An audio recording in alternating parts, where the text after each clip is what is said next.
Ahora presentamos, con un alto contenido para la más exigente teleaudiencia, nuestro acostumbrado comentario editorial, en la voz de Ramón de Luna.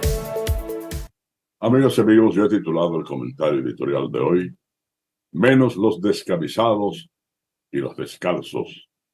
Tiene que ver con el trato que se le ha dado a elementos que depredaron el Estado y robaron miles de millones de pesos, y el estado de olvido en que se encuentran miles de presos sin ningún delito probado ni ninguna causa pasada, y que permanecen en el gasto de penales de este país. Y comienzo diciendo lo siguiente: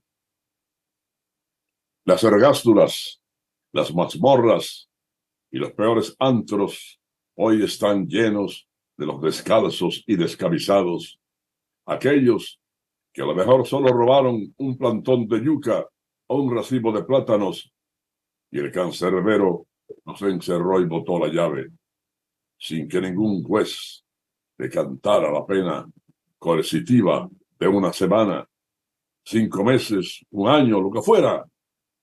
Para estos la justicia no existe.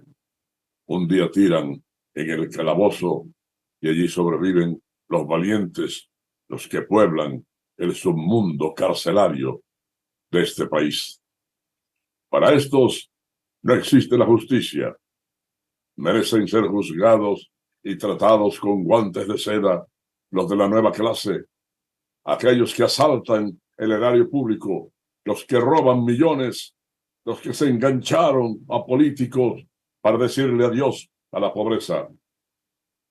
Ayer los vimos prácticamente andar descalzos, pidiendo en una esquina colillas de cigarrillos o 5 centavos para la guagua, o si tenían una carcacha del siglo pasado, pidiendo para el galón de gasolina o rogando para que lo empujaran porque se había quedado sin carburante.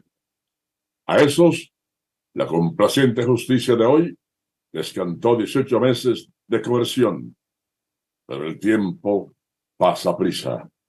Los defensores se las ingenian provocando incidentes y las pruebas son tantas que se necesita que los fiscales emborronen 2.000 o 3.000 páginas consignando lo que se robaron o asaltaron.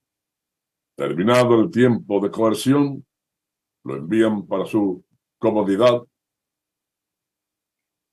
al apartamento de $32 millones o a recorrer las calles y avenidas en su Mercedes de último modelo. Sí, le pusieron un grillete electrónico, le prohibieron salir del país, pero a poco anda soleándose bajo los cocoteros y las blancas arenas de las playas de Punta Cana o Casa de Campo. ¿Y qué del pobre Juaniquillo Malarrabia? Bien, pero Juaniquillo tiene algunos millones que devolver. Por don Federico dicen que se robó más de 30.000 millones y ya devolvió 10, y la promesa de atestiguar señalando a los que no se han acogido a esa gracia del Ministerio Público. Pero, ¿acaso la justicia no es un poder del Estado? Amigo, no se haga el pendejo. La justicia es una cosa que está encargada de juzgar sin favor ni temor. La representa una mujer con los ojos vendados y su balanza. Además, usted podría ser juez, no obstante ser un político de brinco y espanto. Pero, ¿cómo sale así tan fácil? Así tan fácil, amigo. Se quita la gorra, la engancha en un clavo y se pone la vestimenta negro, el bonete, y ya está siendo juez. Luego vendrán y pasarán los días, los meses y tal vez hasta los años. O llegaron las elecciones y se cambió de gobierno y usted ahora engancha la ropa con la que subía a estrados y recoge su vieja gorra y se va a recorrer las calles a avivar a su líder. Mientras tanto, Juan Pueblo, aquel que robó el plantón de yuca, lleva 8 años en la victoria con el 13 de Asua. Él es de los 17,000 encerrados en asquerosos antros disque correccionales, viviendo la vida de los condenados sin haberle pasado nada, esperando que algún día alguien se acuerde de él o que algún periodista se le antoje hacer un reportaje de alguna de las cárceles y Juan Sin Pueblo llega a ser entrevistado.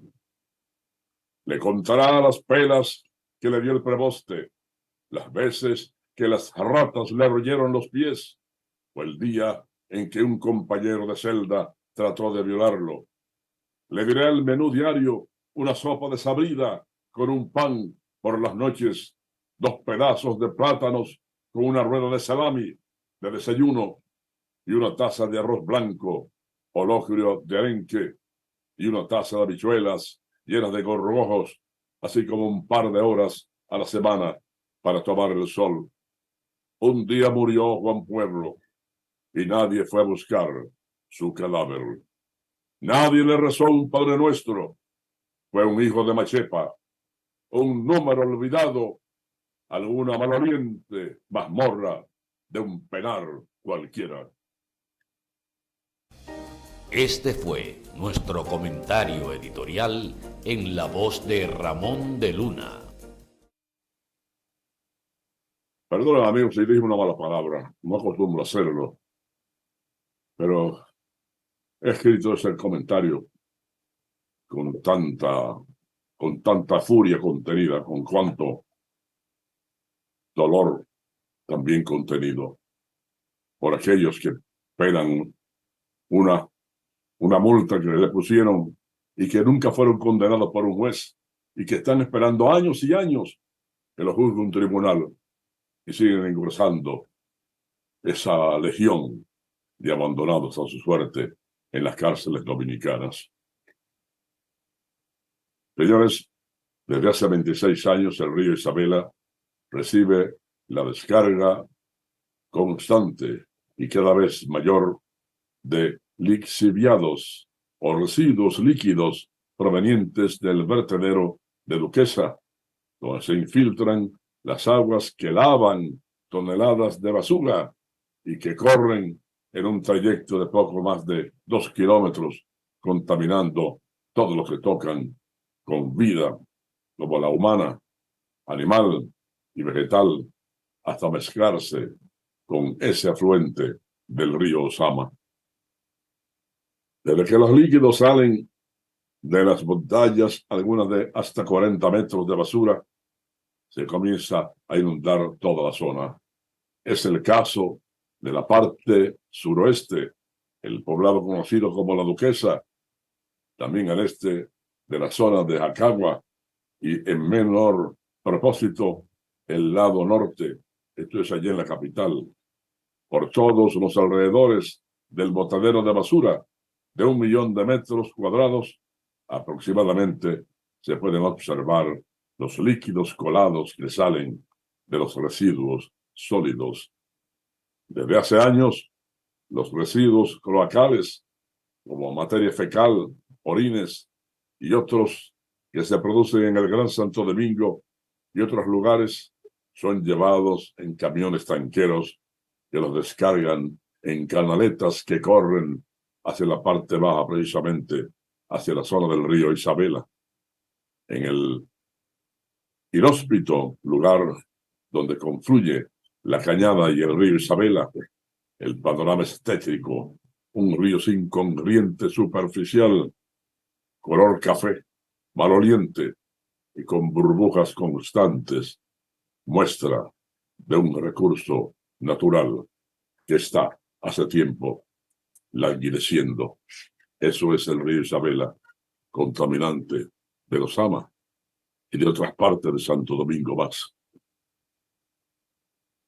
Amigos, el 40% de los presos en la República Dominicana están detenidos por delitos menores, a quienes podrían variar la medida o ponerlos provisionalmente en libertad para descongestionar los recintos carcelarios, según la Comisión Nacional de los Derechos Humanos.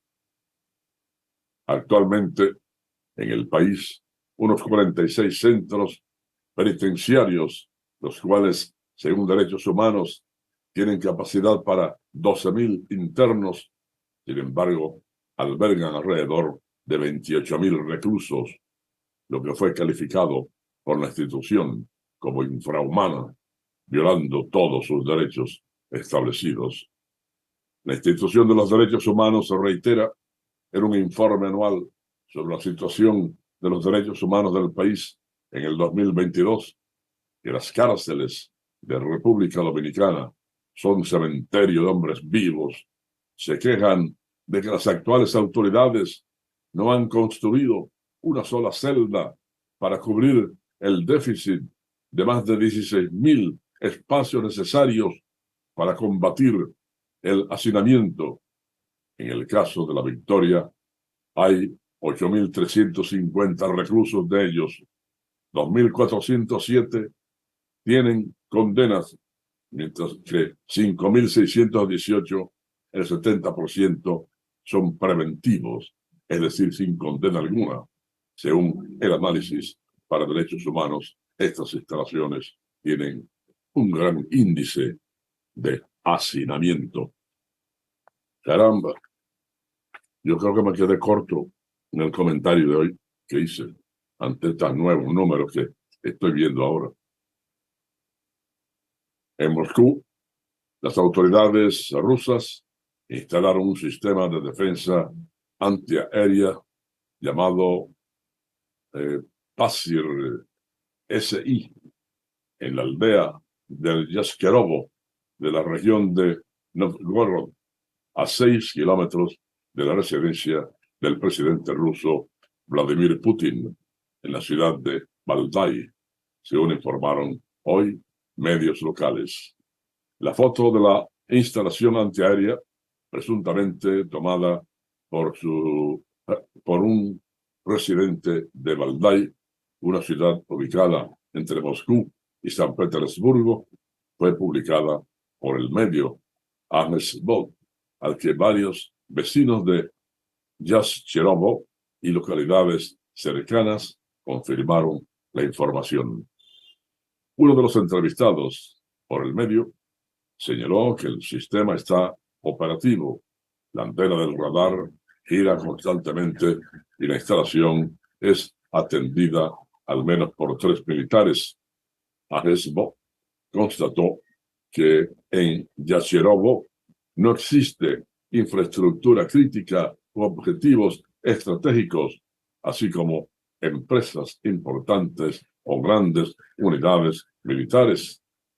En los últimos días, Rusia ha fortalecido además su defensa antiaérea en la capital, a más de 700 kilómetros de Ucrania, donde el ejército ruso lleva a cabo una campaña militar desde hace casi un año.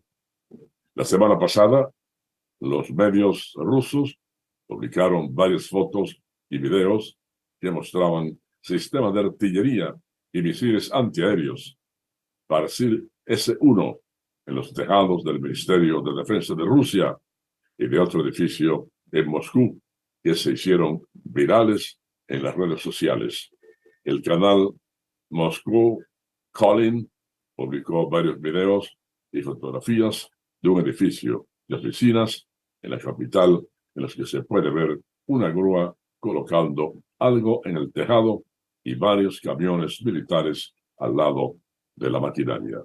Parece que los rusos se están preparando por si son atacados por misiles de larga distancia provenientes de Ucrania, lo que ya sería una guerra abierta, totalmente una guerra abierta entre dos potencias, Rusia y Estados Unidos. Porque no es Ucrania, no, es Estados Unidos, tampoco es la OTAN, es Norteamérica. Señores, el Estado Dominicano solicitó al juez del séptimo juzgado de la instrucción del Distrito Nacional, David Peguero, disponer auto de apertura a juicio y el embargo conservatorio por más de 24.000 millones de dólares a su favor en el proceso que se sigue a los imputados y empresas acusadas en el caso Antipulpo. Al solicitar que se dice auto de apertura a juicio contra Juan Alexis Medina Sánchez, 25 personas físicas y 21 compañías acusadas de formar una red que estafó al Estado con miles de millones de pesos, el Estado pidió la declaratoria de conjunto económico y levantamiento del velo corporativo de las empresas. Con el levantamiento del velo corporativo, el Estado dominicano persigue garantizar la ejecución de la sentencia de fondo, a intervenir en la etapa de juicio persiguiendo directamente a los socios accionistas de las entidades comerciales acusadas, explicó Jorge López Hilario, quien representa al Estado dominicano en audiencia a través del equipo de recuperación de patrimonio público. Bueno, quizás van a ahora darle candela a esto. Es mucho del dinero robado y que falta por entregar al Estado dominicano. Pues también tenemos imágenes de la diputada señora Soraya Suárez, que resalta la inversión del gobierno en Santiago, que había sido olvidado, dice ella, por más de 20 años por las pasadas gestiones, y eso ha provocado la alegría del pueblo que observa el desarrollo que tiene la provincia actualmente. Veamos y escuchemos a la diputada Soraya Suárez.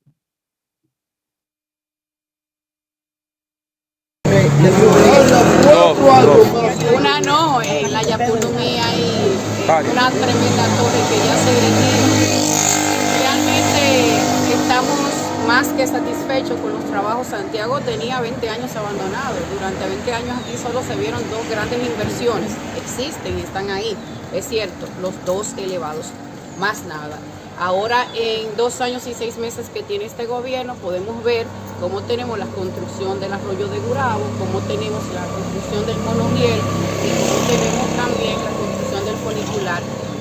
Pico y pala, es verdad que estamos dando pico y pala mañana, tarde y noche, fajado trabajando, que eso era lo que el pueblo quería. Ahora, es malo darle al pueblo pico y pala, tiene que analizarse, porque el pueblo quería eso, sobre todo Santiago, que estuvo abandonada. Y usted pasa por esas obras y puede verla. La obra de mayor impacto social que pudo llegar a Santiago, la cañada del arroyo de Gurabo, que vino Fiona y por primera vez desde que yo tengo uso de razón, desde niña, no se inundó Gurabo ni ninguna de las zonas aledañas, porque esa cañada se llama del arroyo de Gurabo, pero abarca todo Santiago. Sin embargo, no hubo ningún tipo de inundaciones